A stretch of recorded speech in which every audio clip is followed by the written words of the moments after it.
สวัสดีจ้าพ่อแม่พี่น้องเจ้าอีสานทุกผู้ทุกคนคลิปนี้แอดมินมาอัปเดตฝนฟ้าอากาศประจำวันศุกร์ที่19ธันวาคม2568ก่อนจะไปรับชมรับฟังกับฝากทุกท่านกดติดตามให้เด้อขอบพระคุณได้หลายไปรับชมรับฟังข่าวกันเลย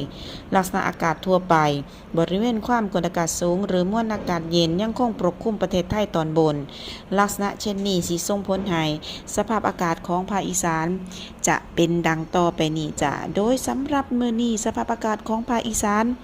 จะมีอากาศเย็นถึงหนาวในตอนเช้าอุณหภูมิจะลดลงอีกเล็กน้อยอุณหภูมิเฉลี่ยต่ำสุดอยู่ที่ 14-19 องศาเซลเซียสอุณหภูมิเฉลี่ยสูงสุดอยู่ที่ 28-32 องศาเซลเซียสบริเวณยอดภูอากาศเย็นถึงหนาวอุณหภูมิต่ำสุดอยู่ที่ 10-16 องศาเซลเซียสลมตะวันออกเฉียงเหนือความเร็วลมอยู่ที่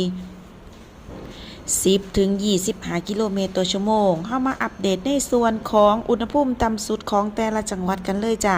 เริ่มที่อีสานตอนบนก่อนหนองคายอยู่ที่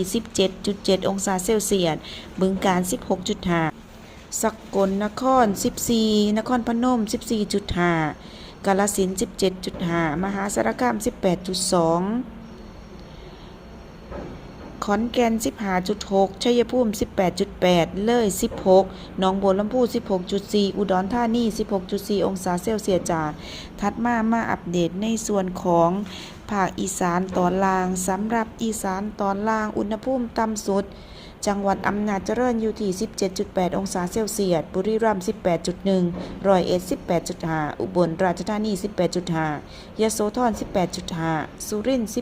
18.6 มุกดาหาร 19 ศรีสะเกษ 19 และกะนครราชสีมา 19.2 องศาเซลเซียสจ้าขอให้พี่ๆน้องๆทุกท่านดูแลสุขภาพเนื่องจากสภาพอากาศที่เปลี่ยนแปลงและกับสภาพอากาศที่หนาวเย็นลงรวมทั้งระวังอันตรายจากอัคคีภัยที่อาจจะเกิดขึ้นเนื่องจากสภาพอากาศแห้งและลมแรงจ้าคลิปนี้แอดมินลาไปแล้วสวัสดีค่ะ